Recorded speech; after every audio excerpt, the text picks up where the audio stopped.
Thank you, Jack. I'm Bobby, and I also work with Surf Radio and also study journalism and creative writing. And today, I hope everyone is excited, and our listeners are also excited to hear and actually see everyone and answer all the burning questions that everyone, I'm sure, submitted. So I think we could start with the question, right? So the first question that is for the student experience. Bobby, before we start the questions, do you want to just get the candidates to introduce themselves first? Yes. So yeah, let's hear who is going to answer some of our questions. So who are going to start with? I can start. More than happy to. Okay, so hi, I'm Tom. I'm a final year business and management student. I'm also the coach of Fusion Cheerleading, as well as the course rep, student ambassador, etc. So that's me. You? Should we go for Sajad next? Thank you. Hi, my name is Sajad. I'm doing PhD. I joined Falmouth in October 2020. I was a vice president at London South Bank Students Union for 2 years, and I'm running for student experience president this year for Falmouth Students Union. Thank you. Jack. Hi everyone, I'm Jack. I'm a second year politics student studying international relations, and I'm running to be president of Student Experience. And I look forward to answering everyone's questions. And Mars. Hi everyone, my name is Mars. I'm a master's student studying marine vertebrate ecology and conservation. Also a course rep and the SU education officer for Exeter postgrads in Penryn. Thank you. And Ellie? Hi, I'm Ellie. I'm obviously running for Student Experience President. I'm currently a trustee member, the Open Officer for the Student Council, a course representative, an ambassador, a uni buddy, and a mentor and a leader. And I can't wait to answer all your questions. And over to Michael. Hi, I'm Michael Warren. I'm a third year studying politics and international relations, and I'm a member of the Green Council and co-president of Penryn Produce. And finally, last but not least, Gas. Thanks for saving the best till last. I'm Gas. I'm a fourth year history and politics student, and I'm currently the chair of the Student Union's council. Fantastic. Thank you all for introducing yourselves. And over to Bobby, who's going to ask the questions now. So we start with the first question. What made you run for this position?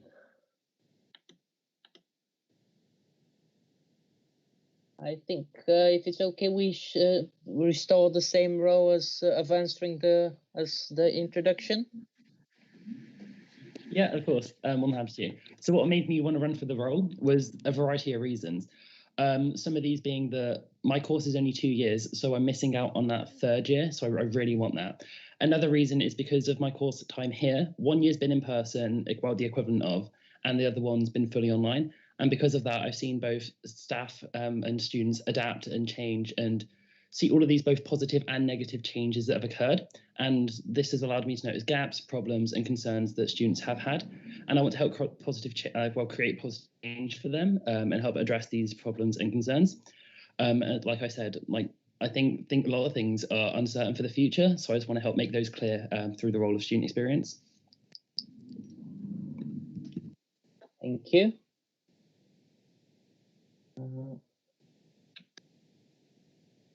I think I'm next. Yeah. All right. I played this role before for 2 years, and the reason I'm standing for this position at Falmouth Students Union because it is really interesting to see a small union representing university students members from 2 different universities.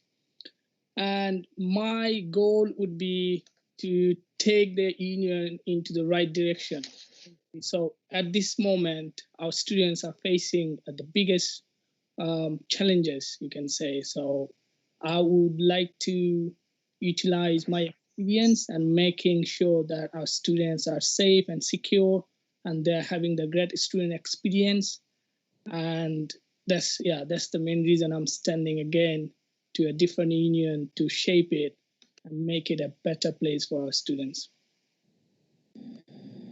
All right, thank you. Jack, do you want to go next? Yes, certainly. So last summer, I was a DLO, which is a student intern that helped move all of our in the politics department, all of the lecturers' material online, ready for our blended learning and online learning. So that was quite a challenge because obviously with coronavirus and not knowing what was going to happen with government guidance, it was quite a stressful time. And working with staff and students, the big thing for me was a lot of people's mental health, because whilst we were all at home, it was incredibly stressful for everyone, as well as many people had different experiences, whether they had to be a carer, they weren't actually living in the UK.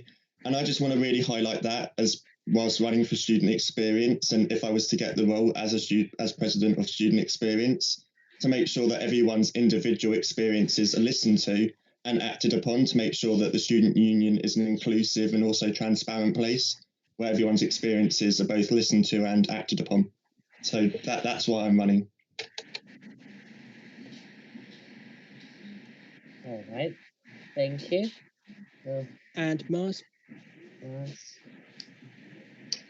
So I've been a Penryn student for, this is my 5th year now, being a Penryn student. And I've had experience as a student, as an undergrad, a postgrad, and also as an international student.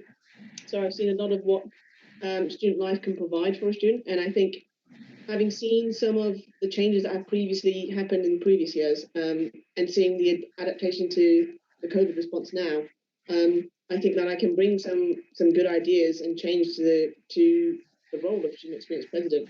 And one of the things I've noticed is the transition for me from undergrad to postgrad really highlighted the fact that the student body seems to be disconnected. Everyone's like, you have kind of cohorts, but the student body isn't united. And so what I really think we should be doing is fighting for the same things, for the same inclusivity and diversity and accessibility to the SU, but we should all be fighting together.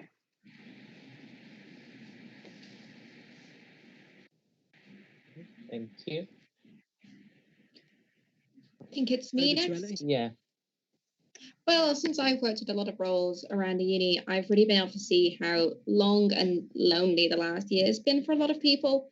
And I'm really hoping to bring a ray of light back to the university and make the changes necessary to make the university experience whole again and something everyone can enjoy no matter where they're from, using as much input from students from every corner of the university, whether that be Penryn, Falmouth, or Truro campus.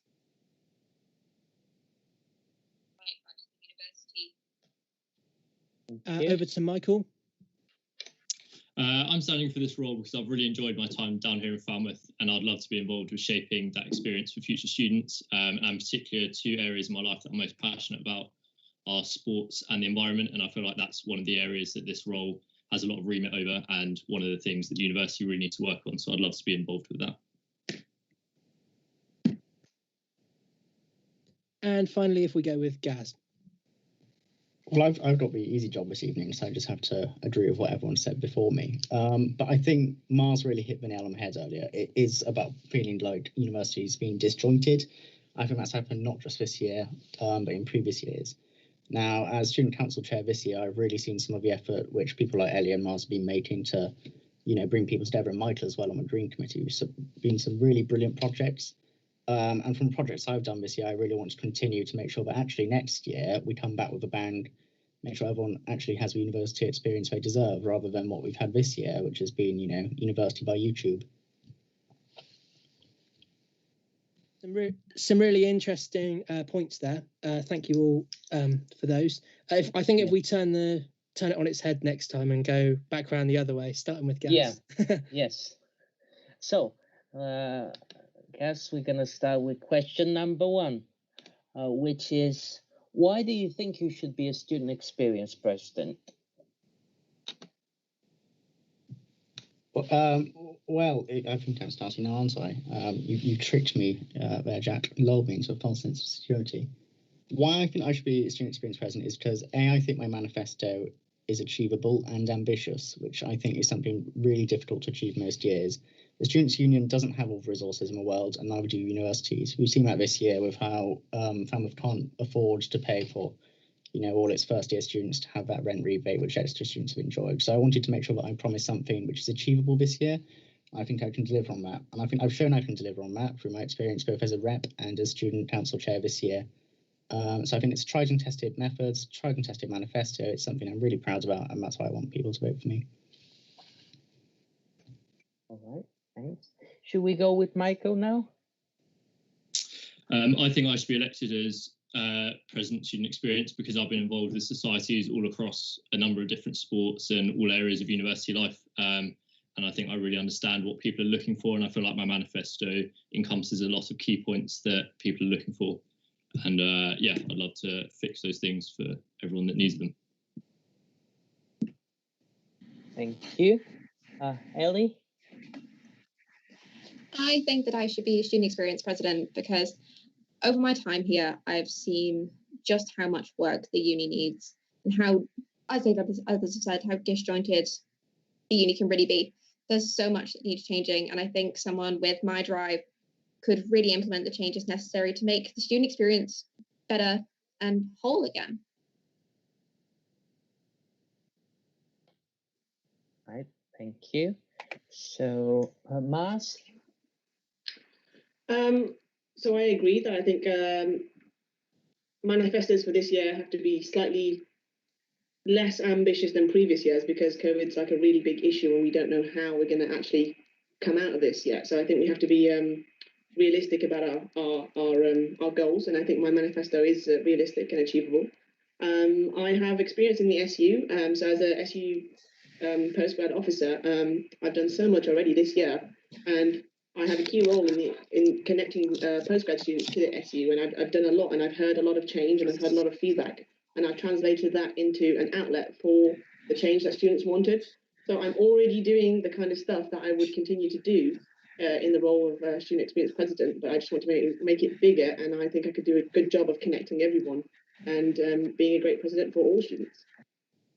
Thank you. Jack? So obviously this year hasn't been the year any of us were expecting or really wanted with coronavirus and online learning. So I'm kind of focusing on getting the SU back to a place of discussion where all students can come together and discuss what they want out of the student experience. Because whilst as individuals, we all have different ideas of what a student experience is. And there is this universal image of, you go clubbing at the weekend, you wake up hungover on a Monday, and then you do lectures Monday to Friday. For most of us, that's not a student experience. Well, not our student experience. It's a lot of hard work. It's a lot of things going on behind the scenes. And I just want to make sure that the SU is a place of discussion where everyone can come together and shape their own experiences. Thank you. So on the list next is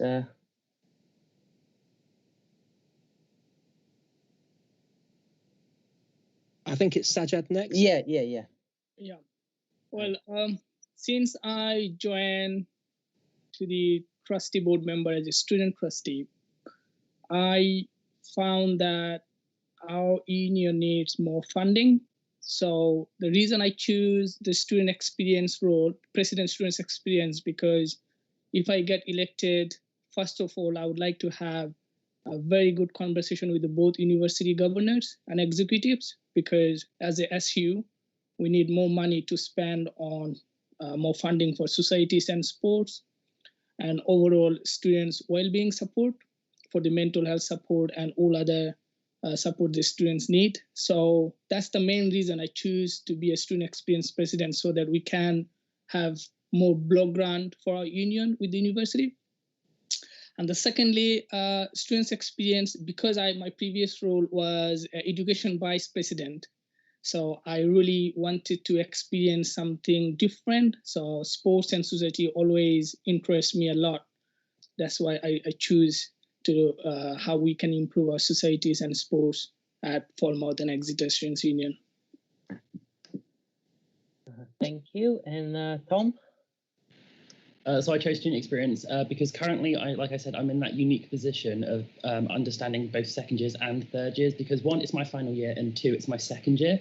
So yeah, and I also coach a society, like I mentioned. So that's also about understanding like the university experience from the first years. So I understand how the first years feel, what they want out of their experience, and how kind of in a way robbed they've been.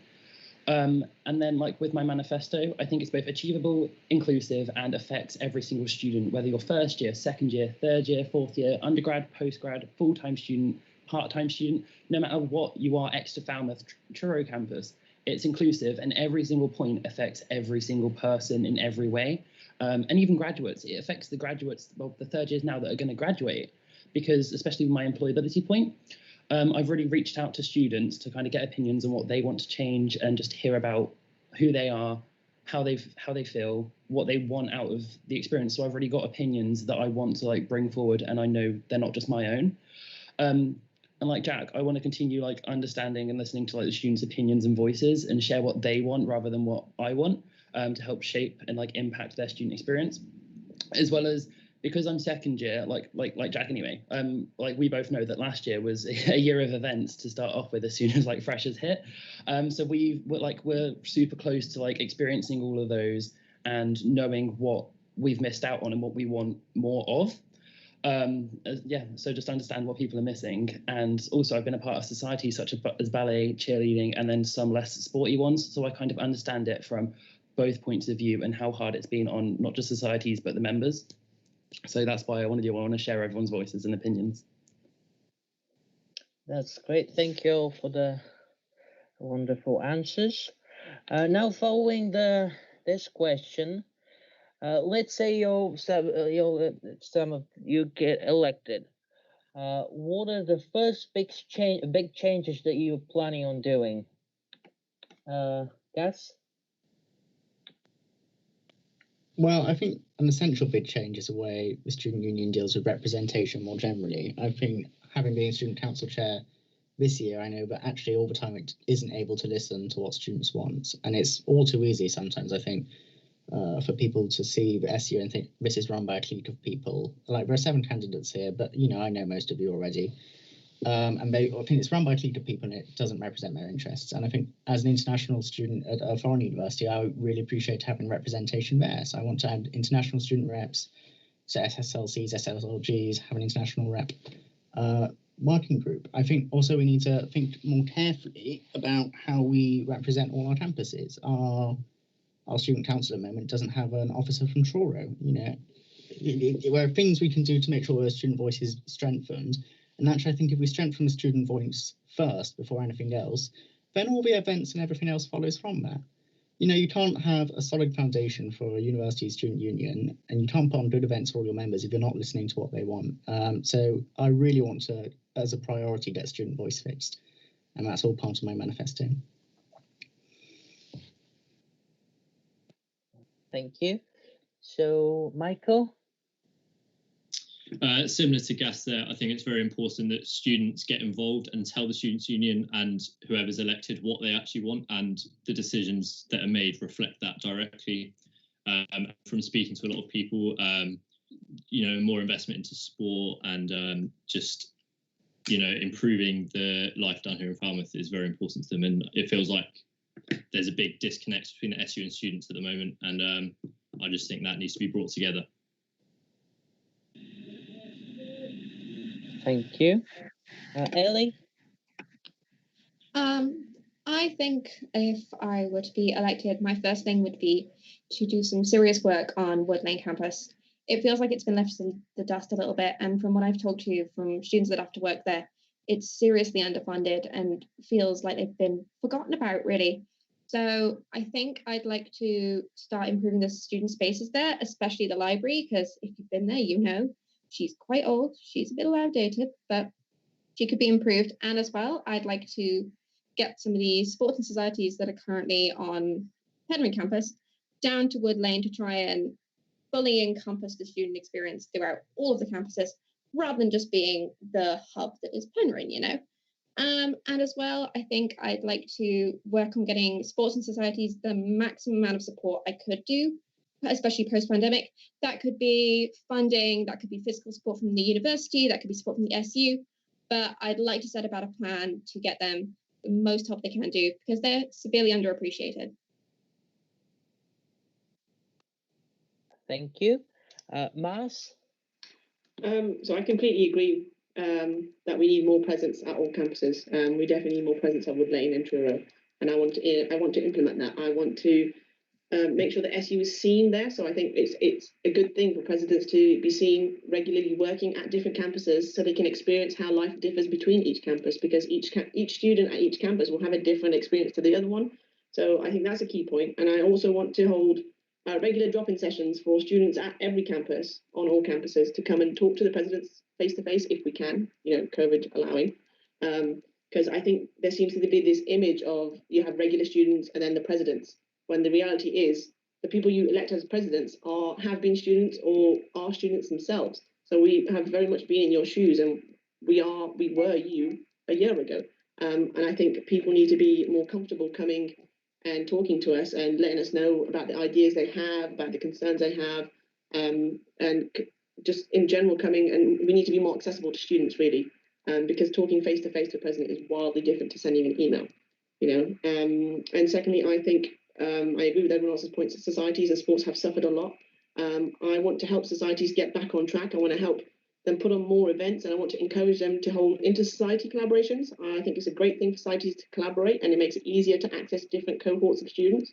And so what I want to do is I want to try and secure a funding pot to help fund these inter-society collaborations.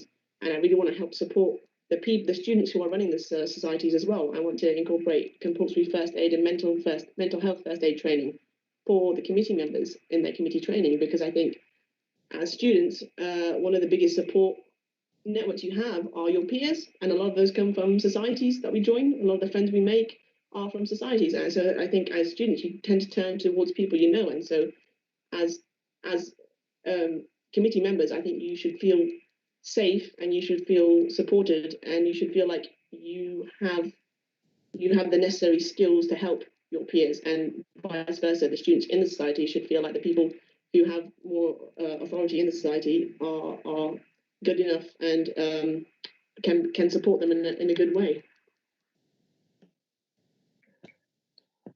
Thank you. Jack?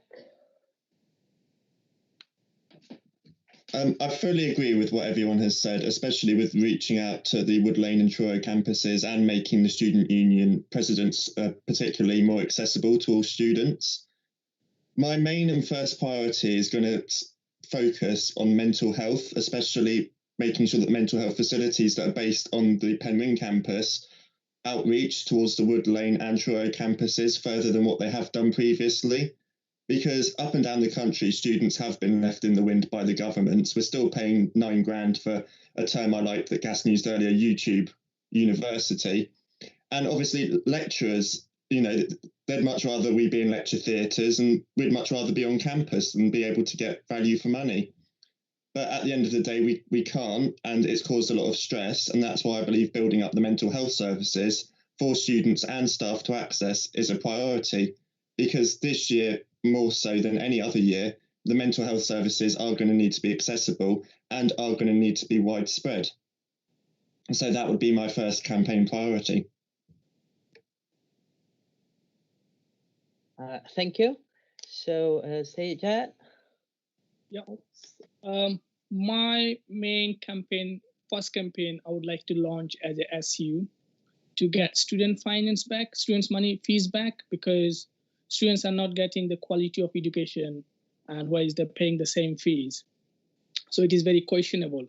So that campaign will include some other factors as well. So university always say students have access to hardship fund, but I want to make sure that how easy is it accessible for students, and then also more funding for the student renters. So the one campaign will launch, including all other factors, including with the same campaign.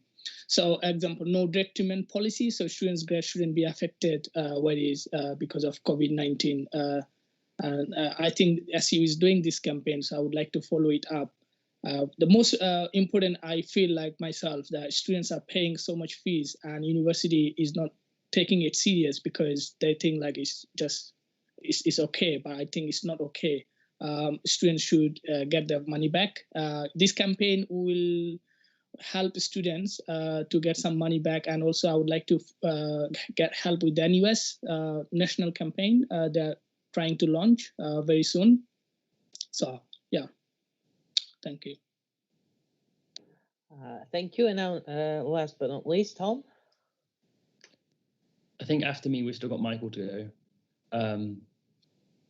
After me, you already spoke. Oh, cool. Sorry, I'm just imagining things then. That's fine.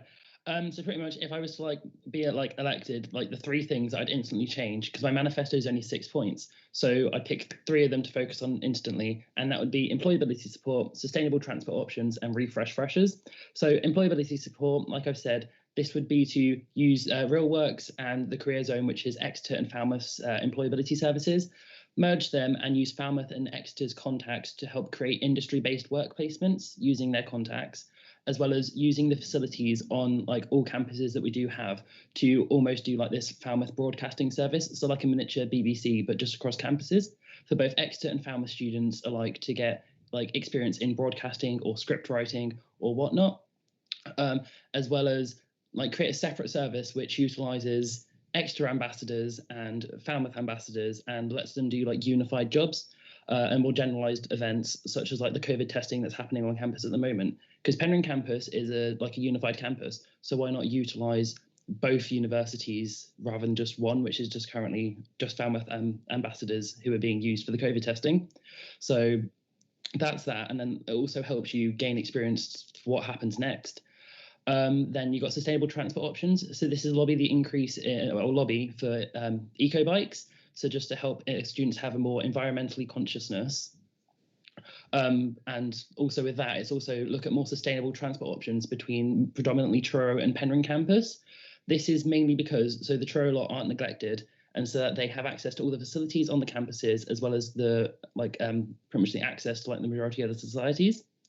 And the last one is refresh freshers. So this is getting students' perspectives on events and just pushing for what they want rather than what we want, as well as hold more regular events across the year so that everyone has equal opportunity to attend them. So it's not just 1 week or 1 week at the start, 1 week at the end. It's just all year round, so everyone gets equal opportunity. And it also then makes up for the lack of student experience that everyone's been able to have. So they're the 3 things I'd implement instantly. Thank you. That's some great answers to the question. Do we have more time, Jack, to answer another question? I think we've got time for one more question. Yep.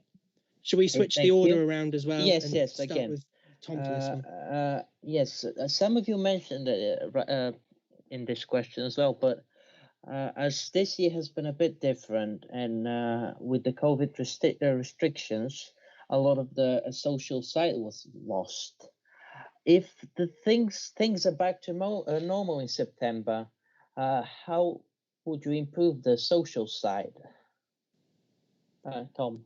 Yeah, okay, so I'd say with the social side, it's a case of obviously we know everything's not going to get back to normal instantly, so there's still probably going to be a little bit of a social distance rule or in bubbles. So it's kind of creating events that tailor to that the best the ability they can. So whether this is utilizing the outdoor lecture theatre to do pop-up movie screening nights, or use the Falmouth or Truro campus for pop-up meet and greets, so you can go to these different campuses, meet people who do completely different courses to what you ever thought they would have done, as well as, like I said, seasonal events, so that way students feel like they have more things to do. So at winter, potentially an ice rink, but it's also finding that balance between events social events where you go out drinking and the events where you can just meet with your flatmates, pop into Falmouth, I don't know, do a Falmouth bingo, so you just cross off places you've been so you can explore the local. So it doesn't all have to be based on drinking. So it'd be finding that balance and then implementing student opinions, just to find out what you guys want and what's relevant for you guys, or what you'd like the return of certain events. So it's massively student opinion based. So it's getting a team of them to help impact the decisions.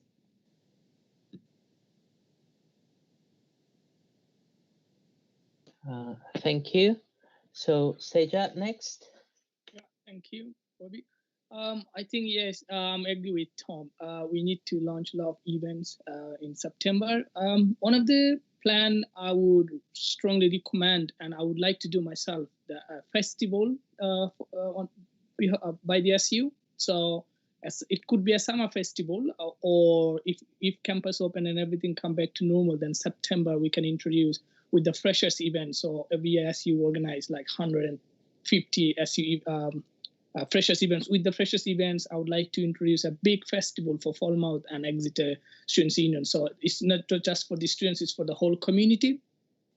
And our students will be working as a volunteer. So one of the big festival is in my mind. So whoever get elected, I'm a trustee board member, and I would be happy to discuss my plan with the elected officers team to launch a nice festival for it. We can call it like Falmouth Festival, like something like that. Yeah, that is my plan. Thanks. Thank you. Jack next.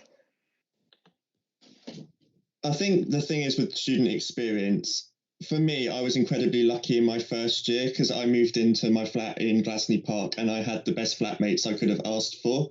But I do know other people that didn't necessarily get on with their flatmates because they didn't have like those social sides in the kitchen or be able to go out with as flatmates. So I'd introduce like kind of like flat meetups, so kind of where you can do like challenges in your flat block, you know, treasure hunt around campus, like different events just to kind of break the ice and, you know, to help people connect. I'd have an international student for first years as well as for second years this year, where they can come and meet up at the Stannery at least once a fortnight and just talk about how they're getting on, because quite a lot of international students in their second year haven't actually been able to return to the UK this year due to restrictions in their home countries and restrictions by our government. So I think making sure that first years and second year international students are supported, and obviously we can include third year and postgrad international students to that as well, absolutely. For second years, I'm proposing holding a winter ball at Christmas because that gives second year students, well, current second year students, a chance to catch up and to have a good party, because hopefully restrictions will be lifted by then. And I'm sure we'll all agree we all do need a good party after this. It's been way too long. And for third year students, I'm proposing current third year students, I'm proposing a graduation if it can't take place at the minute. Hopefully with the government restrictions they've announced today, it can go ahead. But if it can't, making sure that that graduation is still held, because the last year set of third years were really robbed of a graduation, and that is a key part of the student experience. So it's safeguarding that would be a number one priority for me. So they're what I propose, but thank you. Thank you. Now, Mars. So I already mentioned a little bit about society collaborations. I think that would be a key forum for helping things become more social, and for like Jack was talking about, international students, that would be a useful thing for them. Some societies seem to be tailored more towards international students or get a greater percentage of members as international students now. So I think encouraging different societies to collaborate with each other helps everyone really get a more diverse experience of student life here. Secondly, in regards to holding more events, obviously everyone wants more events, but like Tom said, we don't really know what the situation is going to be, and it's very likely that we can't just come back and it's all in person. There are going to be restrictions, probably. So I think it's really key that we hold more diverse communal events, and I think the Together Whatever scheme that was put on by this year's presidents is a great scheme. And I'd love to kind of use that to make events more accessible. So, for example, they have a yoga event with Together Forever, wherever. And if we were to do that in person, it'd be great on campus. But I think it would also be very, very important to keep that online aspect, to make sure that the events are still accessible to everyone, because it's probably likely that there's going to be some students who can't come to in-person things on campus. So I think it's really key that everyone can access what we're holding as an SU. And lastly, I really want to bring the postgrads into the picture. I think SU engagement with the postgrads is quite dire at the minute. Everyone seems to forget about postgrads. Everything's tailored towards undergrads, and we're just kind of left floating there in our own bubble. And as the postgrad officer, what I'm starting to do, what I'm actually currently doing, is trying to set up a postgrad society. to help bring them into the SU, and this would be great if they collaborate with other societies as well to help everyone experience a more diverse student life. Because I really also want to make social spaces and events more inclusive and accessible to postgrad as well. Thank you, Ellie. As an event manager, I've kind of thought a lot about this. This is kind of the star in my belt, or whatever that saying is. So first, I'd like to have some COVID responsible events during the pandemic, because like everybody said, things aren't going to be normal straight away. They're just not. We all know that. So I'd like to have some social distance activities during the duration of the pandemic to slowly implement people feeling safer within the community space. Once things are at a safer space, I'd like to have a post-COVID university festival. This would be a really big shindig, you know. We've all been waiting for this. We'd all be wanting to get down, and then it'd be a lot of fun for a lot of people. As well, I'd like to diversify the event lineup a little bit to include more events from other people's cultures, because all of the events are a little bit white, I'll say that, you know. As well, I would want to improve freshers by making the events a bit more accessible, because as others have said, not everyone wants to go and get plastered at the weekend. Some people want to sit in a circle and knit and tell you about their week, and I'd like to try and have more activities similar to that. And as well, I'd want to have more influence for Res Live. I know a few of them are probably listening right now, so hi guys. But I've seen what they've done for the first years, and the events they've put on are great, and I'd really like to give them more influence. Thank you. Michael, next. Yeah, so when the social side of things is back, I think firstly what's important is that Stannery events are no longer carried out by a third party, and it's carried out by the SU, and we involve students and societies in the planning of events so that what is actually held is what students want, because I know everyone I've spoken to is very underwhelmed by the events thrown in the Stannery. And then on the other side of social things, I think the universities have underinvested in sport for a long time down here. And other societies as well. I think it's important to get more minibuses so societies can run to wherever they want to, and just investing into societies to ensure that we can make up for the social side of things that was lost this year. Thank you. And last but not least, Gas. Well, I agree with almost everything Michael said there. I think in its entirety, I think sports in particular, a lot of freshers events don't have to be done by the SU themselves. They can be by societies, they can be by sports clubs. So I think supporting the formal sports strategy to its fruition, making sure that actually they can all hold balls if they want to, hold freshers events, making sure that even if societies can't do in-person events like this year, that actually have a better plan than what happened with the freshers this year, because again, that was disjointed.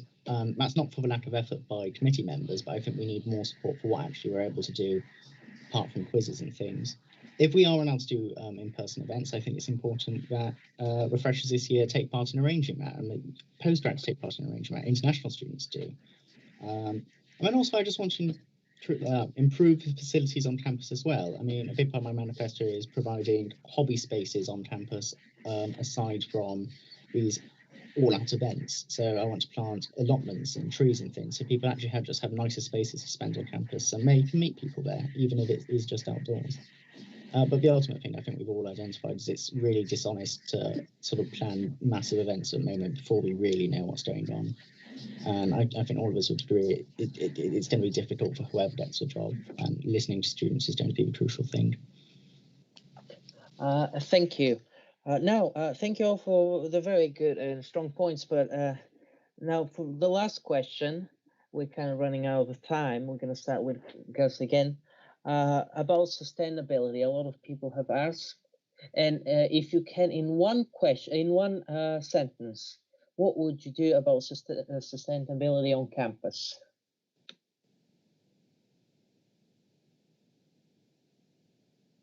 If I start, plant more trees, plant allotments, make sure that we have insulation and smart meters, and encourage people to cycle or not to drive. And plant-based diets in Stannery. Thank you. Michael? So yeah, one of my key manifesto points is embedding sustainability into all decisions that university makes, which essentially means that universities play up to their role in the climate crisis and consider the impact of all decisions made on the environment, and that sort of encompasses everything from increasing biodiversity, tackling food and plastic waste, and moving towards a more circular economy within the campuses. Thank you, Ellie. I think I would start with the implementation of a paper-free system within the SU, because there's a lot of paper waste. As well, I'd like to reduce the amount of plastic used within the scannery, because I know there was a big push to do that, and we have improved that drastically, but there's still a long way to go with that, and I'd really like to set that into motion. As well, I think the whole recycling system as a whole could do with an improvement, and I'd like to get more composting facilities on campus, especially a vegware composter, because I don't think a lot of people know vegware doesn't compost the way you think it does. It has to be put through a special composter. Otherwise, it's just spicy waste. You have to get rid of it in the proper way. And I'd like to get that a little bit. I'd like to get that onto campus. Thank you. Mars? I want to encourage students to adopt a more sustainable lifestyle by holding timely events such as like book swaps, clothing swaps, and introducing local farmers markets to campus. And I also want to do a food audit of available options on campus and push for more locally sourced and sustainable options. Thank you. Jack? I completely agree with Ellie's point about reducing waste on campus, but also many different communities around the country in different neighbourhoods have recycling schemes where you recycle, you get community points, which you can spend on rewards. Why can we not introduce that at uni-owned accommodation, and why can that not be a thing is my question. I can't take credit for that because that was actually a good friend's suggestion he gave to me this week, but I think it's an incredibly valid point. Thank you. Sajad?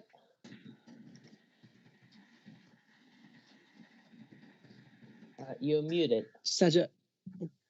Oh, sorry. Yeah, I will work with the university sustainability team and develop an app where all the students and staff, university students and staff, can exchange their whatever it is, exchange their stuff among the students and teachers. For example, someone who need a mug, they don't use it anymore, they can advertise there, and some other students can pick it up from a collection point within the campus area. Thank you. And Tom? As well, one of my manifesto points is lobby sustainable transport options. So this is so everyone can have an inclusive experience as well as be environmentally friendly.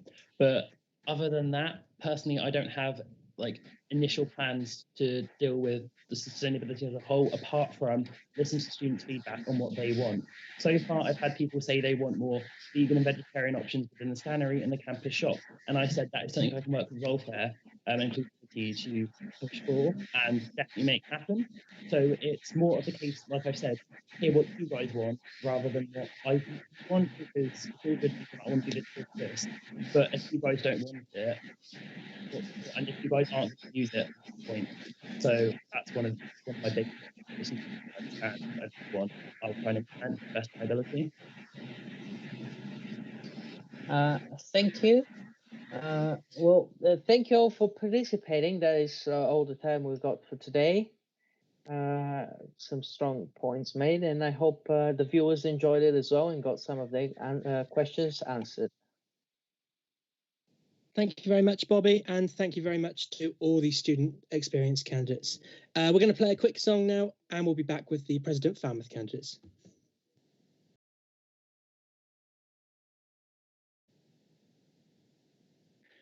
Okay, we're now back with the President Falmouth candidates. Bobby's here again to ask them all the important questions. So if we start with introductions and then get into the questions. Thank you, Bobby. Thank you, Jack. Should we start with Ben? Yeah. Hi, everyone. My name is Ben Stephen Wilkins. I'm a third-year film student, course rep, and I'm running to be Falmouth President. Thank you. Rihanna? Hi everyone, my name is Rihanna. I'm a third year fashion design student. I'm also course rep, mentor, ambassador, uni buddy, and a president of paddleboarding. And not last but not least, Hazel. Hello, my name is Hazel Beach and I'm a third year creative events management student. I'm also TripSec on the Snow Sports Committee, a Res Life assistant and a course rep. Thank you.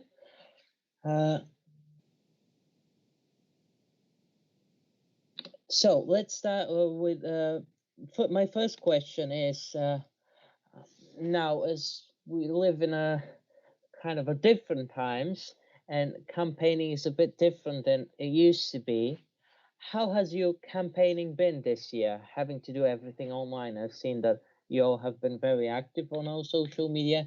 How has that been? Should we start with Ben? Yeah, no, it's been a lot different compared to other years. But no, I've really enjoyed it. Because even though we can't see people like in person and talk to them, we can still talk to them like privately in like DMs and see how they're feeling. And yeah, no, I've really enjoyed it, to be honest. Yeah, other than, yeah, no, there's not really been any negatives, in all honesty. But no, I've really enjoyed it, being able to do videos talking about the campaign, posters and everything. Yeah, and just being able to talk to everyone, I've really enjoyed it. Thank you. Rihanna? Yeah, I second what Ben said exactly. It's been different compared to previous years, but it's also been fun. People doing videos, people like seeing the fun side of it has also been really nice, because I've said this to people before, you want to look back at it and think, oh, I had a good time campaigning regardless of the result. So I think it being digital has kind of pushed me to do that and just have fun with it and be a bit creative. Thank you. Hazel? Yeah, it's definitely been a very interesting experience. I didn't know how to make a TikTok before the campaigning started, and then I had to learn very, very quickly how to use TikTok. But it's definitely been very interesting. I think as well, being able to utilize like online platforms, we've had a lot bigger reach than perhaps some like other years. And not just within the university, I think outside the university as well. I don't know if the other candidates have had this, but I've had quite a few prospective students messaging me like, oh, I see you're running. Like, could you tell me about Falmouth? I'm really interested. And I think that has been like a lovely little extra on top. Yes, that's great. Thank you all. And now we could do a segue to the next question, which it's kind of similar. How have you been listening to students and what do they want? Should we switch a bit? We'll start with Hazel.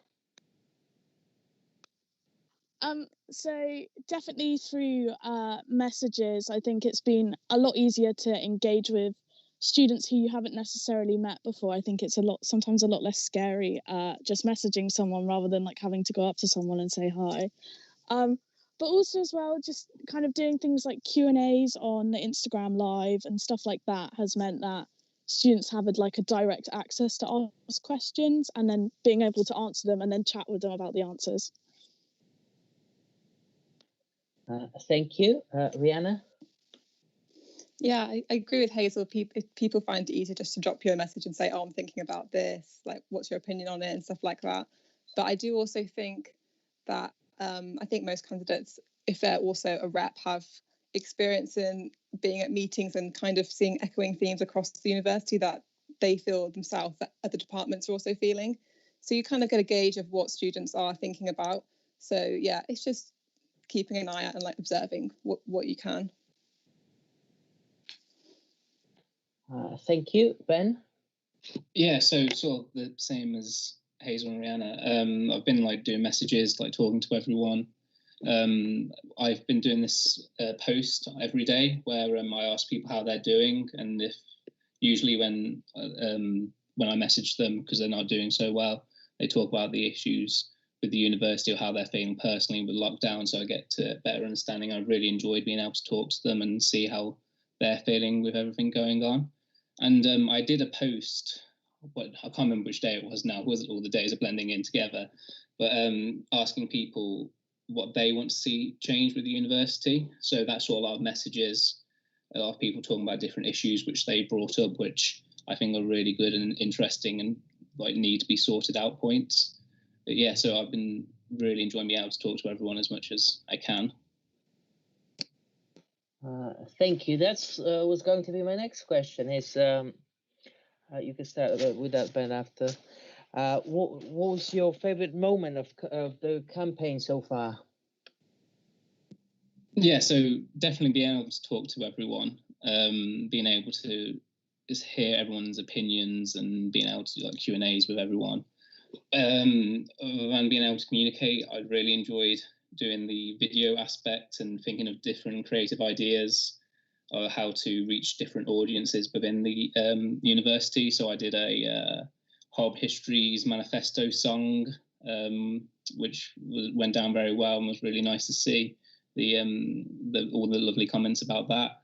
But yeah, no, just that sort of element. I've just really enjoyed all of it, to be honest. I can't give you one pinpoint. Thank you. Rihanna? Yeah, I do agree with Ben. It's been really nice, like seeing the engagement from people when you spend some time on a video or something and you see people's response being like, oh, this made me laugh today. You know, that's been good. And it's been fun because I've also like, you know, made like some Instagram filters and you see someone using it and you're like, oh, I spent time on that and now they're appreciating it. And like just people's enjoyment of what you're doing makes it feel really rewarding. So that's been a really nice aspect. Thank you. Hazel? Yeah, I also agree with Ben and Rihanna, like being able to just get online and be creative, like have another outlet that I kind of feel we've lost recently because of obviously being online and everything. So it's been nice to just get creative again. But I think one of my favorite parts has to be like coming together with my campaign team and working together on it as like a project. Feel like we have missed out on stuff like that in uni this year. So being able to like work together and then chat with people about what you've done and have some really lovely comments about the kind of things you're putting out there has just been really lovely, the whole experience. Thank you. And now another question, very important, is what would be the first important thing you do as a Falmouth president? Hazel? I think the very first thing would be to get realistic course expectations of what is going to happen with everyone's courses next year. People want to know exactly what is going to happen. Obviously, the government have released what's happening, but the government have changed so quickly, and I think people just want to know exactly what is happening next year with their degree. Thank you. Rihanna? Yeah, following along from Hazel, what comes with not knowing is also the burden that has on people's mental health. So I think one of the first steps that I would take would be, you know, really promoting that positive environment for people to come and learn in, that people want to come and learn in Falmouth and they want to enjoy the experience there. So much more support does need to be placed on people's mental health, especially in this era of isolation. You know, people are feeling so disjointed and the togetherness of the Falmouth community has maybe been lost a bit. So to really bring that back together would be one of my first steps. Yeah. Thank you. Over to Ben. Yeah, so I totally agree with Rihanna and Hazel about what they've said as well. It's really important, especially with mental health, with like many students not being able to come back to their like student houses and being maybe stuck in places they don't want to be, etc. It's just really important. So like with the mental health aspect, I would really like to restructure the personal tutor system. So students don't have to talk about it academically, but they'll be able to talk to their personal tutors about mental health worries and just generalize the conversations they have. So it doesn't just have to be academically. And obviously as well, easing the fees for students this past year is really important to get going. I'm currently working with the current President Lizzie Marshall on talking to the government and the university as a whole to get this sorted and put in place to help students be able to get some form of money back.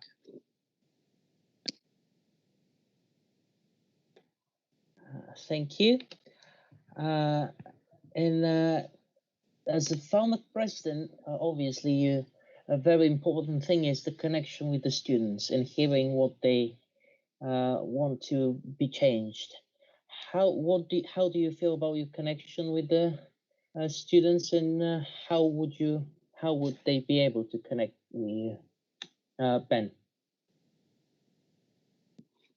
Yeah, so first of all, I would really like to restructure the rep system as well, because at the minute I feel that even though, because with the presidents that they've been brilliant so far, but at the same time that I want to be able, the reps to know that they can come to the presidents at any time, and the department reps would have like meetings if I was to be president with me before and after committee meetings, so then I personally know what's going on in the course and what needs to be worked upon. And also by having like weekly drop-in sessions. So I maybe I'd go, if we were back on campus, for example, I'd be at Kofi or something, and people could come over and talk to me, and I'll like listen to what they want changing. If campus isn't open by when next year happens, obviously it would be like a open video call and stuff like that, and be able to talk to everyone, because I think it's really important that the student voice is listened to, and it needs to be known that they are being listened to, and that people will fight for them no matter what. Yeah. Thank you. Rihanna? Yeah, so like Ben said, it's all about you feeling like you're approachable and people want to be able to talk to you. And one of the points in my manifesto for communication is launching like a president's podcast, which I think would be a lovely idea. Like the president sit down once a week, chat about what they've been doing. People can submit questions, guest speakers can feature. And I think it would also really help create a cross-campus community, because there is obviously a distance between all the campuses, and sometimes you feel like a bit disjointed. So it would also help that as well. So I think that would be a nice idea for students as well. It might be less daunting to just submit a question and then the presidents talk about it on a little podcast. You could listen to it driving to uni, walking to the beach. I think it would be a really nice idea and platform to reach people. Thank you. Hazel? I think if campaigning this year digitally has taught us anything, it's taught us that we can reach out to each other online a lot more. I think we've been chatting to more students throughout this entire process. And so it means that we're not only getting feedback through the rep system, but we're also getting feedback from students themselves. I think this year, Lizzie has been brilliant in having like weekly drop-in sessions that have been really beneficial to the reps. But I think we need to also think about students who don't necessarily want to tell their rep the issues they're having. And I think having more ways to anonymously let us know what's going on, because sometimes, an issue's annoyed you and you don't feel like you can tell the president exactly, oh, I'm so-and-so and this is my issue. So by having somewhere anonymous where you can just drop your messages, it's a lot easier to kind of get what you want to say across to the presidents. But yeah, I'm also hoping that I think all of us can agree that through campaigning, we've all managed to get our faces out there and be fun and friendly. And I think our personalities have come across really well. I hope so. And I think from that, I think that's all made us more approachable from just campaigning and then going into next year. Thank you for that. And now to wrap this up, marked as a very important question submitted by the audience. What is your favorite biscuit? Let's start with Ben. Oh God, I didn't know this question would come up.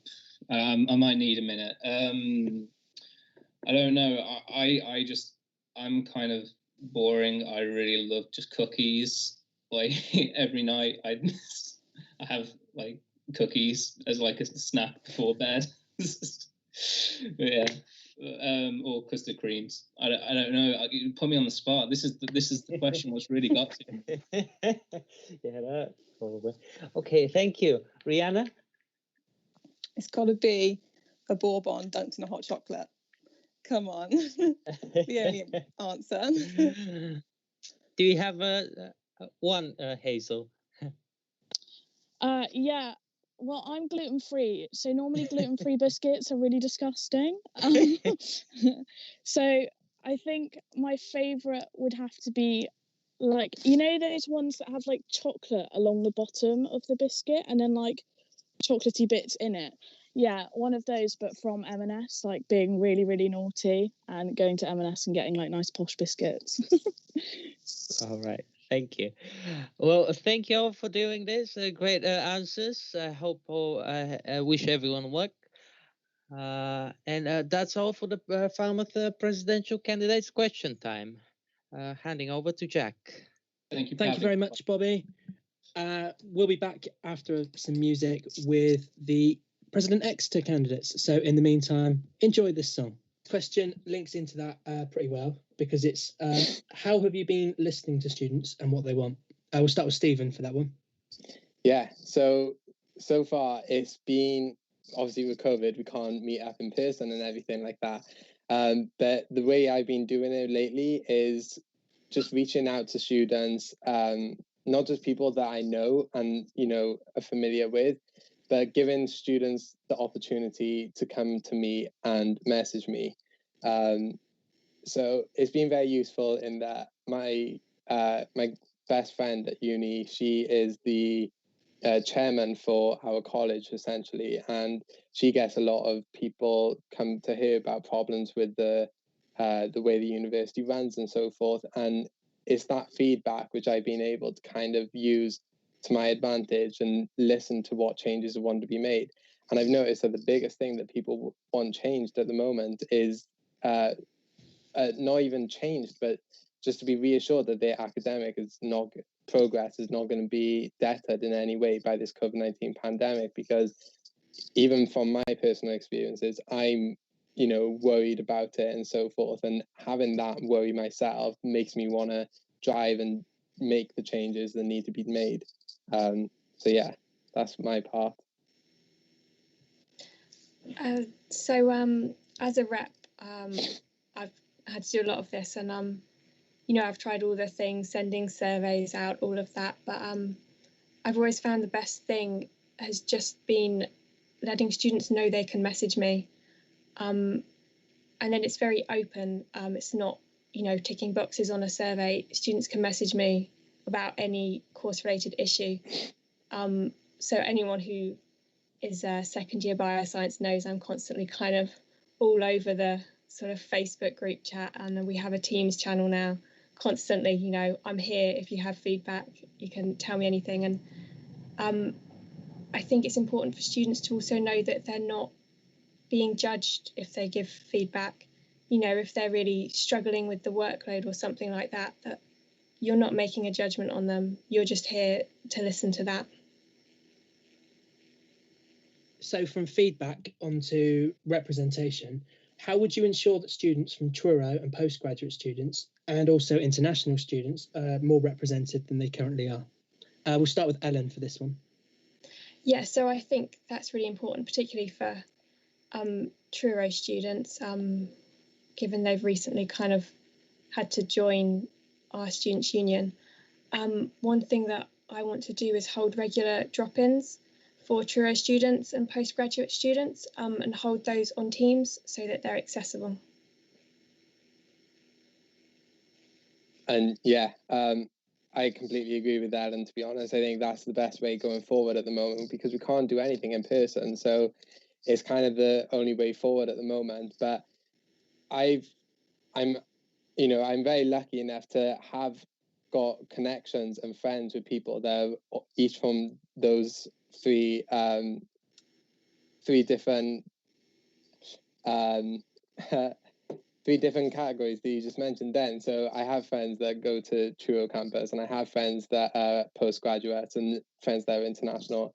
And being close with these people and being just who I am and just being the approachable person I like to think that I am, they tell me about their problems. Like my friend who is an international student from Hong Kong,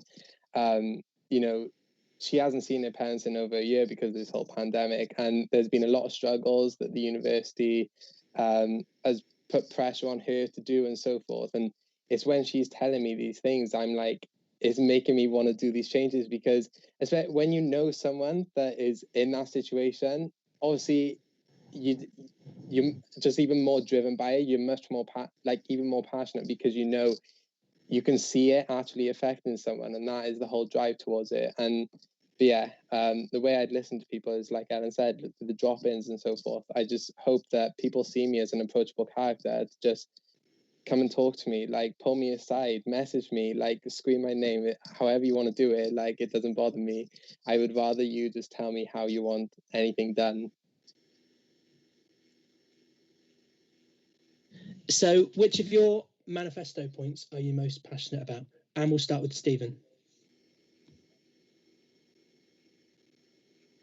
So I started talking there with the mic muted. For me personally, I would genuinely say that the one that I'm really so I got like various different points, but there's probably about 4 which I'm very much passionate about. But the one I would say I'm really driven towards is just trying to ensure that everyone's academic progress is protected for as long as the COVID-19 pandemic continues, because the fear that comes involved with that, it's horrible. It's not a nice feeling at all. It's knowing that it's not even the knowing, because it's unknown. Like, nobody knows how it's going to work out. Nobody knows how it's going to go ahead. And I think that is something that I'm really going to strive towards doing. You know, we had the no detriment policy in last year, and that was brought in just a month after COVID had like basically hit the country. But we've now gone over a year with like this, working in these difficult conditions and unusual circumstances. And I think people just want to be reassured that it's going to be okay and the future is protected. Ellen? So for me, it's definitely about increasing opportunities for students who have missed them because of COVID. So particularly for any practical courses, all of that's been missed, and we need to make sure that no one is graduating without the skills they said they would get when they signed up to their course.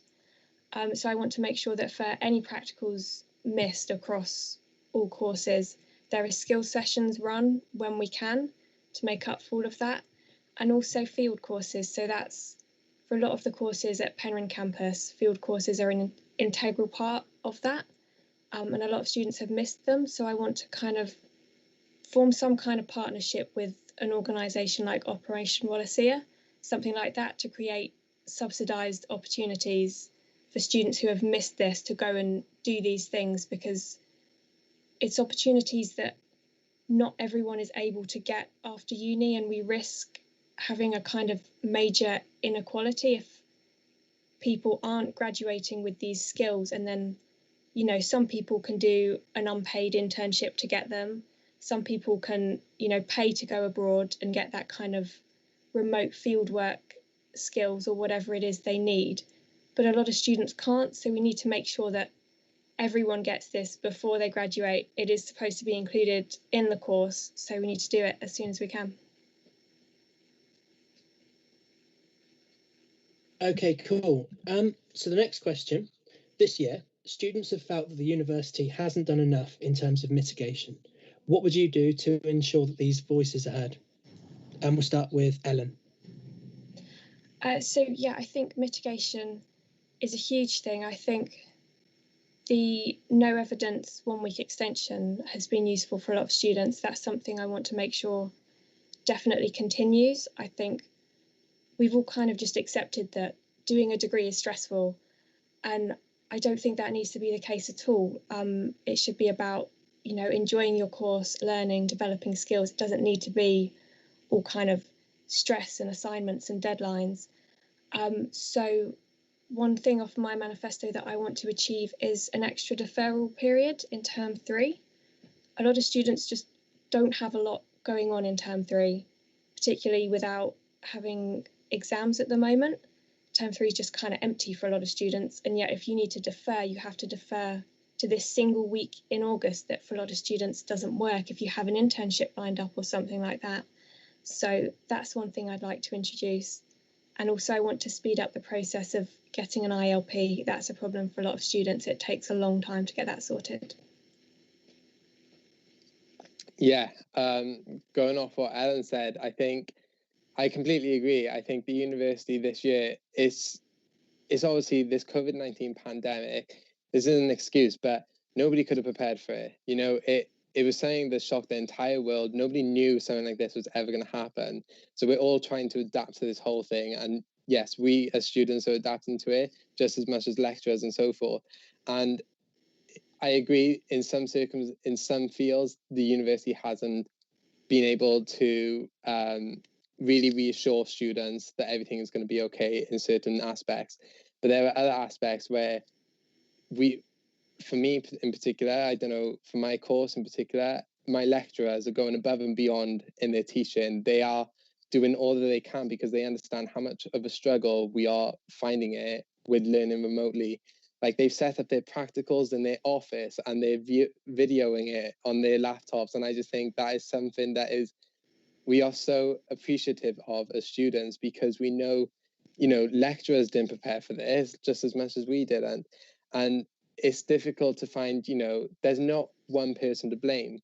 But what I really want to put out there is that what is really, really getting to me is that, we're still being marked and assessed as if normal. We are getting these extensions, but the fact that we're in a lockdown where we have nothing else to do but stay at home anyways, why do we, I agree, extensions will help, but when we have nothing else to do, that's not the problem. We don't need more time.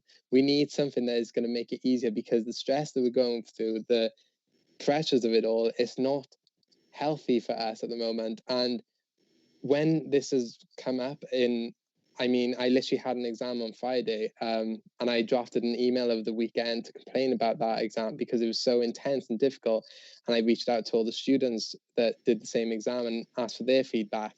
And it's doing all this, I realized that, it's not healthy. But then when I've explained it to the lecturer this morning, she was so accommodating to it, and she was like, no, I'll take this into consideration. And she's changed the layout of the module now. She's taken off one of the lectures because it's too much and so forth, and removed one of the activities per week. And it's this sort of thing where, we're all trying to learn at the moment. We're all adapting to it. We're all trying to find this out. But what I was trying to get off before I went off then was that, we can't be expected to produce the same quality and standard of work as normal right now in these circumstances. So why is it that we are being marked in that same way? We can't expect lecturers to mark us more easily, because I don't know where the logistics lie with that. But on the same token, they can't expect us to just work as if everything's normal, to be writing essays like it's a second nature and so forth. That's not our situation at the moment. And the sooner that is realized, the sooner we can do something about it. So I've got two really quick questions for you now. The first one is, what's been your favourite campaigning moment so far? And we'll start with Stephen. Definitely for me was I only released it on the Sunday, but it was my dancing video, which I've been preparing for so long. I knew coming into this that I wanted to do a flash mob in person, but obviously with COVID, that couldn't happen. So I ended up doing an online version, which was very difficult. I had to teach the choreograph and send the video to all the other people that I wanted to feature in it. And then putting the video together and getting everyone to be in sync was very, very difficult as well. But the finished product is out there if anyone wants to go and view it. And I'm very happy with how it turned out. And that was my favorite part. And Ellen? I just want to say I would have absolutely loved to see an in-person flash mob. That would have been brilliant. Yeah, for me, the best part of campaigning has definitely been meeting all the other candidates and kind of just being involved in that. We had a candidates breakfast together. That was really nice. And just kind of getting to know everyone and seeing what everyone else is doing. Like, Stephen, I loved your video. That was brilliant. And like Ben's Horrible Histories parody, that was great. So just seeing kind of how involved everyone's got, like especially with lockdown, it's been really nice to have something kind of exciting that so many people have got involved with. So if you were listening to the last one, you'll have known that there was a very important question that was submitted by students, and that was, what's your favourite biscuit? And we'll go to Ellen first. So it has got to be bourbons, but not just any bourbons, the really cheap ones from the campus shop. They got me through so many assignments in first year. Yeah, for me, I think that when I was in the library in all of last term, pink wafers were one of my favorite go-tos. But all-time classics, and this is always going to be the god tier biscuits, is getting an Oreo. And it's not just a plain Oreo, you get a mug of milk and you drop the Oreo in it and you just let it kind of sit there for maybe, I don't know, 30 seconds. And then with a spoon, you scoop it up. And that is when it's like soft and crumbles in your mouth. And it is like molten lava. Like, it is amazing. So recommend that for anyone that wants to try something new. Some solid choices there. Thank you very much, both of you, Ellen and Stephen. We're going to go to some more music now, and we'll be back with the President Welfare and Inclusivity. Thank you very much. Our and final role, which is the candidates for Welfare and Inclusivity. We've got 4 of them here with us, and we've got another one on the line on emails. So we're going to try and get her responses as well. Would you guys, well, hand over to Alexia? Hi there. Firstly, yeah, of course, that's okay. So my main question to start you all off with was, what qualifies you to take the role on? Okay, so my name is Jed. Hi, hello. I'm an international student come from Poland. I study music, theatre and entertainment management course at Amata, so all the love to Amata students. I'm also a student mentor. I'm a Res Life assistant, so people might know me from Res Life. I was in Glasgow, I was in Maritime, I was all over the place. If there was someone in your kitchen talking to you and your flatmates, that was me. Hi. Coming back to the question, like what makes me represent all the students is that I'm an international student myself, and I know the struggle because for the past 3 years, when I was a student here, there has been no international students on the president's team, and I found it quite upsetting because, like, well, of course you can represent all the students by, you know, like just British like presidents and stuff, but I don't think they get the struggle as much as international students will. And also just like struggle with my mental health myself in my past 3 years, especially my first year, and I felt like, wow, it would be good to have someone on the team that actually knows how it is. So yeah, and also to other things, I'm also gay, I'm proud and out, so I also want to represent all the students from the LGBT community because I think they don't have that much opportunity to raise the voice and actually be heard.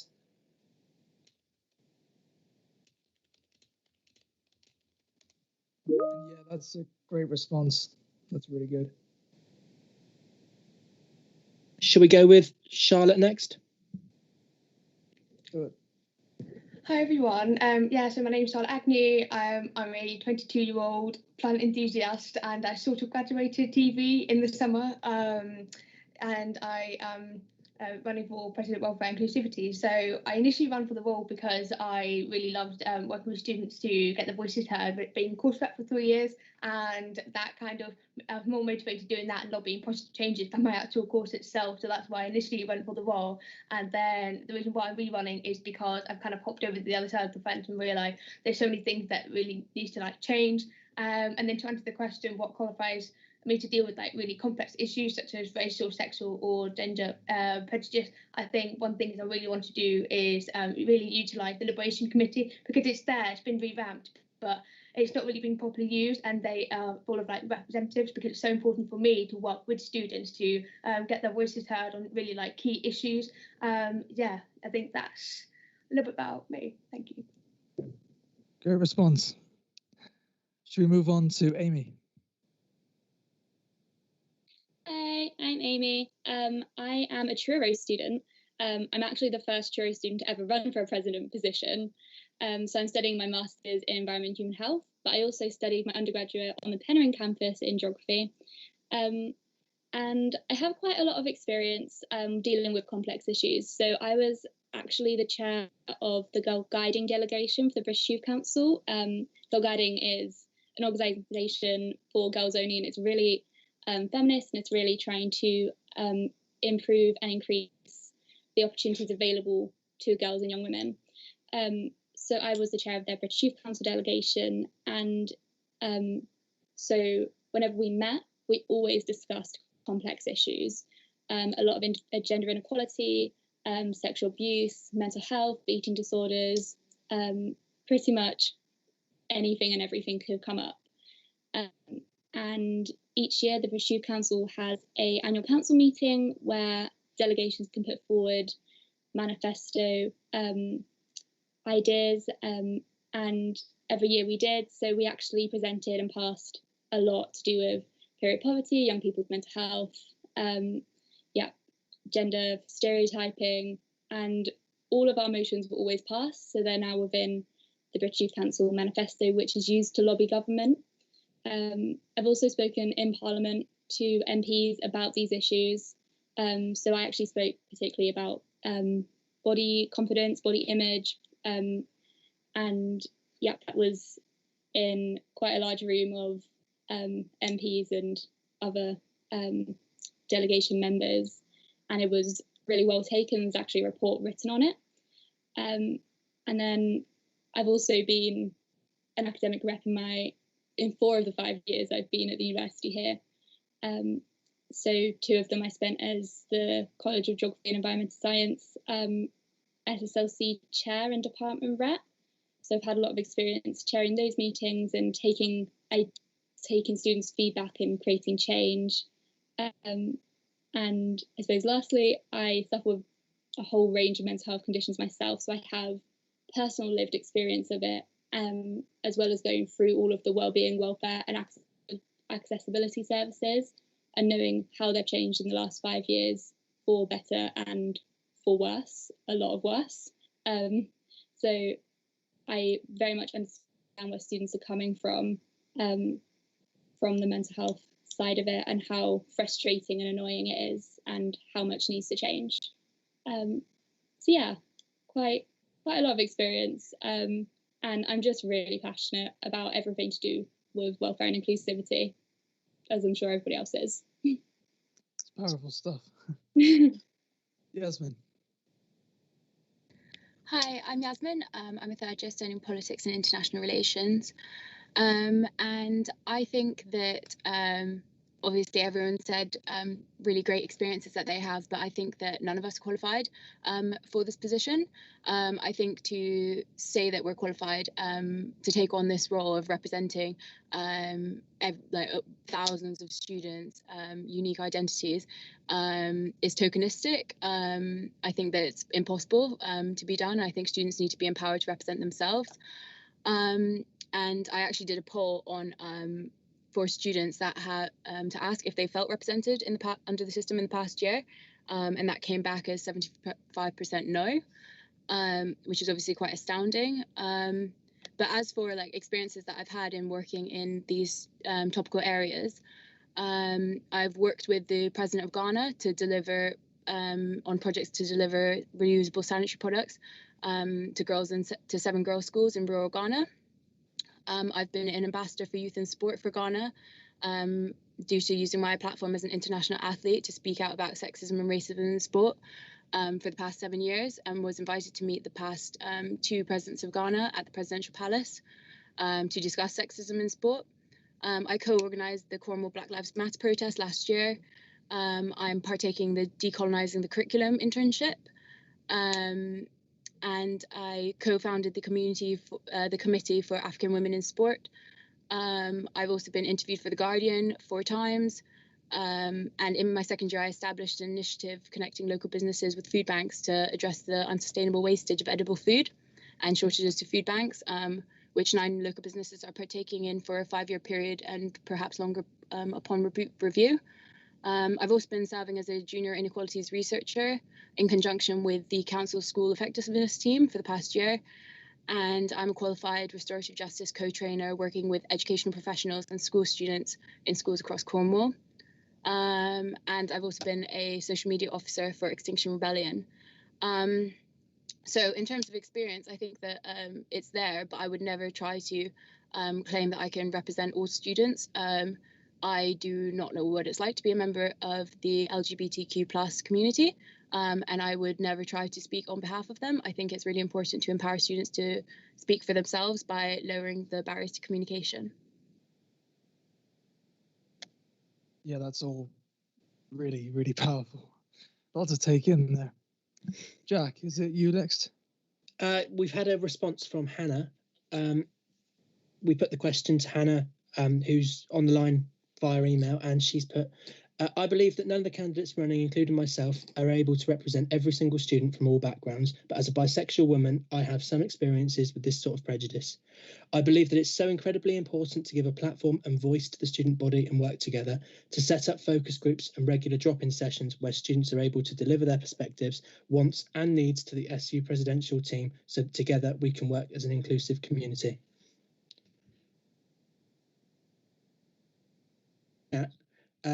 With the COVID-19 pandemic affecting every facet of student life, likely even into 2022, how do you feel you're equipped to support students through this tough period? Should we go in the reverse order and start with Yasmin? I think that I'm equipped to help students because my entire campaign is on student self-representation. Another thing that was a lot of feedback that I got from students is that when they emailed this SU, they sometimes haven't received responses or updates on their queries. And I was actually like complimented quite a lot for my speedy replies. I've actually sent off emails on behalf of a number of non-binary students already during campaign week to have their names changed from their dead names on the official systems, as well as starting the Falmouth rent campaign. So I think my ability to work under and alongside COVID restrictions in a virtual capacity is quite strong. And I hope that I've shown that to students through my involvement in campaign processes. And yeah, I never really wanted to be president, so I'm just here to clear the way for other students to represent themselves. That's all I can really say about it. That's good. That's good stuff. Let's hear from Jed. Yeah, so what I'm thinking about, I mean, like the biggest thing that I think that I'm equipped with is just my experience for the past 2 years. Because I mentioned before, I was a resident assistant, so I was helping all the students in halls of residence and university on-time accommodation to settle into university life and help with their well-being and put on different events. So I want to use my experience for that, because especially for the past year, I kind of was advancing to a senior role when I have much more like a power into like what I actually can do and actually like monitor the impact that we had on the students. And what we have done is actually like very impressive, because when you look on the data of ResLife, we actually improved the retention rate by 10%, which is great. We also have amazing feedback in terms of like helping people settle into accommodation, improve their well-being, and actually like make them meet new friends, because that has been a real struggle for the first and the second years. Like this year, like you have no social aspects to the like, university now because of the pandemic. And I think that's just awful. And you know, I can also speak for them, but I also don't know how it is myself, because I'm in my third year now. So what I'm going to do is just kind of like liaise with them into seeing like what do they want, because we might be saying, oh, let's put on some more events and like support them through that and like have them, make them have like another freshers and stuff. But we actually don't know if that's what it is, because I bet for many people like the priorities changed over the pandemic and not everyone wants to go to the Stannery to get drunk or anything like that. So yeah, that's what I did for the past 2 years, and I think I want to carry on with working like that. And I'm aiming to kind of like also expand my expertise in terms of like different training and stuff. I'm currently doing the prevent training, and I'm also aiming to get my mental health first aider training this year as well. So that's all exciting stuff, and I think that's very important, because I feel like everyone's mental health just plummeted during the pandemic, including mine. And even like if the restrictions are gonna be lifted sometime soon, I mean, from today's announcement, it looks pretty positive for the next academic year. But like I believe that many people would just be anxious and just very stressed about coming back to uni, because for myself, I'm just like, when I think about going back to uni to like full normal with like socializing and stuff, I'm panicking. I'm gonna be honest. I'm not a great person with crowds, and I'm pretty sure there's gonna be much more students like that as well. And also people who just got used to not having to socialize with anyone, because let's admit, that was amazing. I enjoyed not having to speak to anyone, but still, that's what we have to do, you know? So yeah, that's my answer. I'm not gonna ramble for any more time, because I think I bored everyone. So that's me. Dziękuję. Amy. Okay, so I think whilst Boris has obviously laid out a roadmap today, we don't actually know what's going to happen. That could be completely different depending on COVID. And I think all students are having somewhat very different issues from COVID. Some people are really struggling to work at home due to their home environment. Some people are really struggling to attend lectures or are suffering from mental health.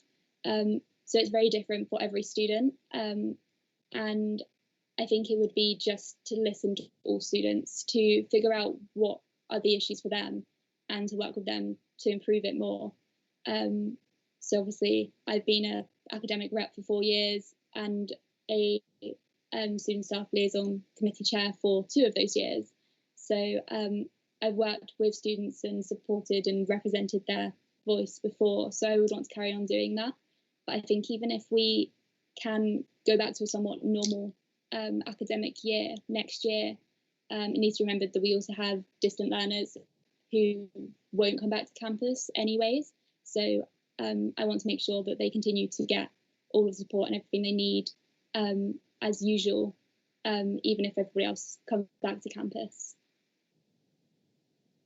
Yeah, that's a great response. That's really, really good. Lastly, then, Charlotte. Thanks. It has been a crazy year for absolutely everyone, and I think being a representative in this role for the past year has kind of given me an understanding of all the queries that have been coming in for different students, like the rent rebates campaign and trying to get like money back on rent freezes, and then like writing letters to the MPs to really ask for more local support. Because just the students are put in such a difficult financial position, as well as like together weather, like trying to get people together wherever we are in the country. So now we've got like free yoga sessions, but there are a lot of things like fancy a chat, drop-ins for students to come in and just chat and chat to someone different, like other than like their housemate.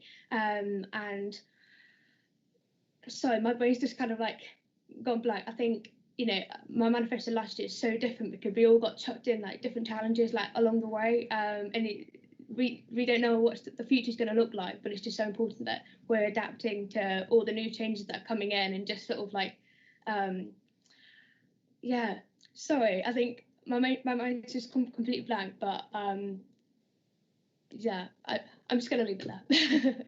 That's okay. I mean, you've said, again, great stuff, more than enough, so don't worry about that. Jack, how are we doing on time? We've got about 10 minutes left. We've got a response from Hannah on the line to this question as well. She said, "It's undeniable that COVID hasn't been easy on any of us. I've had friends as well as myself who have felt they've been failed by the university during these unprecedented times. And if I was elected President of Welfare and Inclusivity, I would make the necessary changes to ensure no student, future or current, has to go through similar experiences. For example, I would dedicate more funding into mental health resources and support on campus to ensure these services have become more accessible for all students. I would provide accessible learning for students even when we return to in-person teaching by ensuring all lectures and seminars are recorded and uploaded, but by also requiring the library to provide resources for students who may require extra support, coloured film for dyslexic students, etc. And finally, improving the line of communication between the university and its students." Again, that's really good. I wish more people could have been here to hear that. So in terms of the local community, what efforts have you made in the past year and a half, within the area that you live to benefit people? And I think we'll start with Yasmin again. So in the local community, I think that, like I partially touched on this before when talking about my experiences and things. I've worked both at a national and international level on racism, sexism, and environmental issues through involvement with Extinction Rebellion as their social media officer. Like I said, I'm not sure if I should even repeat this stuff, but and I've also been doing a number of podcasts. I was on a podcast from the university along with Akira, who's another Black student, where we were discussing racism that we've experienced at the university. And I'm kind of involved in just things like that, decolonising the curriculum review that was initiated within the politics department last year, and by students Chris, Fatima, Akira, and Asha, who actually weren't accredited on the within starting that campaign on the SU website, which I noticed, which I'd like to raise as well. This isn't cancel culture, this is credit culture, amplify Black voices. And also, like I said, something I was really proud of was my initiative in second year that got 9 local businesses to participate in a program to donate what would be wasted edible food. So I think I'm quite involved. I also participate in a voluntary tutoring program. and I've been coaching young, marginalized and low-income students in my sport and helping them fill out scholarship applications to secondary schools since I was 13. It's quite a lot there to be involved in. Same question goes to Amy. So since COVID, obviously it's been quite difficult to get out and about in the community. So over the last year, I've actually completed my mental health first aid training to help support people with more mental health conditions than I have, because obviously I only have personal experience of certain ones, whereas I want to help support people with the whole broad range of mental health conditions. And I've also completed my suicide intervention training as well over the last year. So kind of linking to that, with my peers that I know, I've over the last year made sure to check in with them and make sure that they're okay. And I've offered my support, whether that's just a chat or like a video call, or if I can like send them anything to help them, just to make sure that they're okay. And I know some people with kids in the community who I've offered to help with geography lessons, because obviously my undergraduate degree is in geography, and some parents are finding it quite difficult to homeschool their children. So I've been offering my help with that as well. Again, really good to hear this. This is very inspiring. I pass it on the same question to Jed, please. Well, I was thinking about my answer for that. I kind of struggled because I was like, it was very difficult, like during the pandemic, to actually like engage that much in the local community. But when I actually thought about it, I was like, oh, actually I've done something. I think the most thing, it's not like benefiting the whole community, but I think even if you give a little, that means something. I was helping my disabled neighbor in like everyday tasks and just like maintaining the house and all this stuff.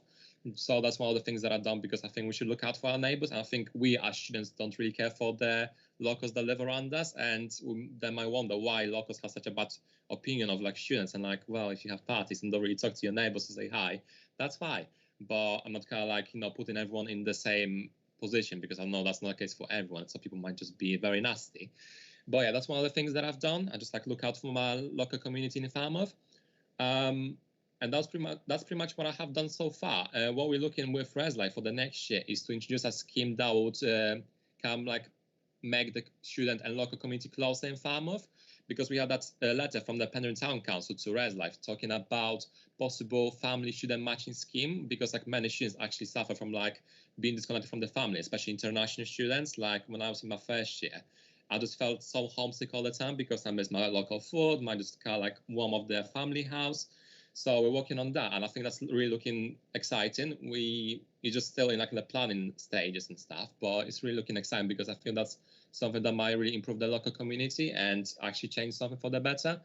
How we're looking to do that is either by actually like matching families with the students, but we also think about like safe alternative by inviting those local families to the campus and to different events, so they actually can also get to know how university works and how actually students also work and how students actually are, because I think like many of them just don't have a proper interaction with them. So yeah, that's what I have done so far. What I plan to do for the local community. Well, and the same question to Charlotte, please. Yeah, sure. So in the last year, I guess, again with the rent rebates, I think like part of the local community is like writing to like local landlords, but also to like the government, so asking for more local support. But I agree with Amy in terms of like having mental health first aid training, just really essential, because I think like the rate of mental health or like bad mental health for students have like increased dramatically, like been really affected by the pandemic, and there's a lot of anxiousness about what the future holds because it's just so uncertain at the moment. But I guess for me, I've not really been out in the local community, but I guess my local community have been students, and so I've been trying to like lobby their feedback and the fresh stuff about the pandemic. And I think one of the things that really like struck me was the staff have been working really, really hard, but they don't truly understand the student experience to go through a pandemic and like have their university in this way. And so it's so important to keep that fresh and be like, I know you're probably fine like in your family with your kids, etc., but the university experience is so different. And so now luckily they've just actually formed a partnership steering group, so there's a space for student representation, but also for Falmouth, Exeter, Fleur, the SU, all to get together, really unify our approach with mental health. And yeah, I think that's one thing, I guess. Oh yeah, and then there's the community manifesto point, which isn't the local community, but for more students to really like hold more networking event, hopefully in September, when pandemic things get better, for other communities, for such as like the LGBTQ community or like communities within that, so for like transgender students or bisexual students like myself. Yeah, so I think that's a brief overview of that answer. And we've also had a response from Hannah, who said, I've been volunteering with the NSPCC since I was 12 years old after using their services personally, and this hasn't stopped during COVID. During these past 8 years, I've been directly involved in making a substantial change in the charity's work. For example, raising awareness of child abuse and neglect and further campaigning for the necessary changes to be made. Attending the necessary meetings with my participation group. On top of this, I've also immersed myself in university student experience, becoming a course rep and listening to my peers' feedback and complaints, and working to resolve these concerns, and as of recently, President of Tremo Follies, where I've worked to continue producing frequent virtual rehearsals and virtual socials, encouraging long-lasting friendships to form despite there being a pandemic. Feedback from my society tells me that this has been a massive success. I've truly worked to ensure that the well-being for my society members, and would only continue to do that for all students if elected. Again, that's a really, really great response. They've all been super strong. I'm like really impressed. I haven't held a political panel in like 4 years, so overwhelmed. Finally, super, super important question for all of you, and I just kind of want you to like shout it at me. There's no particular order on this thing. What's your favorite biscuit? I would say a Jaffa cake from myself. There's a man of culture right there. Yeah, I mean, I'm not really a big fan of British biscuits, and I'm gonna lose all my British voters. I'm sorry, but Polish biscuits are supreme. But if I have to choose an English one, that would be a Jaffa cake, mostly because they have many layers and also have many layers, similar like Shrek.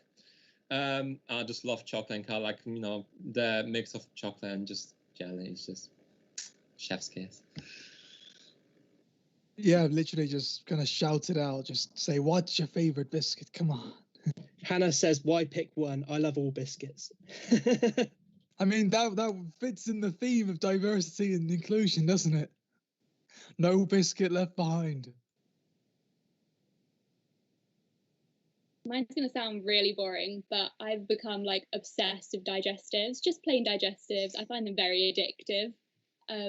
But I'm not going to lie, I do have periods of like where I really obsess over a certain type of biscuit for a few weeks and then go to a different one. But I think digestive is like my consistent one below all of them. It's always there.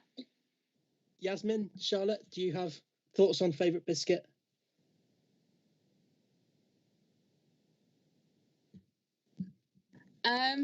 I don't really like biscuits at all. I don't really remember the last time I had biscuits, but something I like even less than biscuits is marginalized voice erasure. And that's why I'd like to raise again that it was Akira, Asha, Chris, and Fatima, who are all BIPOC students, under the supervision of Shubhranshu and Sabiha, who are two of the very few lecturers who initiated the decolonizing project last year. Falmouth students are still unfairly having to pay rent in first year accommodation. And also, yeah, I think that's about it. I don't like biscuits, but I like those things least. And Charlotte, just quickly. I was just going to say an Oreo. Those like double cream ones and then once it's like put in milk, and I know Stevie said earlier Oreos as well, and I completely emphasize with what he was saying as well. It's dreamy, but yeah, that was what I could say about biscuits. Strong choices. Thank you very much to Alexia for providing those questions, and thank you very much to our welfare and inclusivity candidates for joining us this evening. That's it from us this evening. So thank you to all the candidates and all the interviewers for coming along tonight. It's been fantastic. Yeah, carry on tuning into Surf Radio. Thank you very much, and don't forget to vote. Good luck, everyone. Thank you, and good night.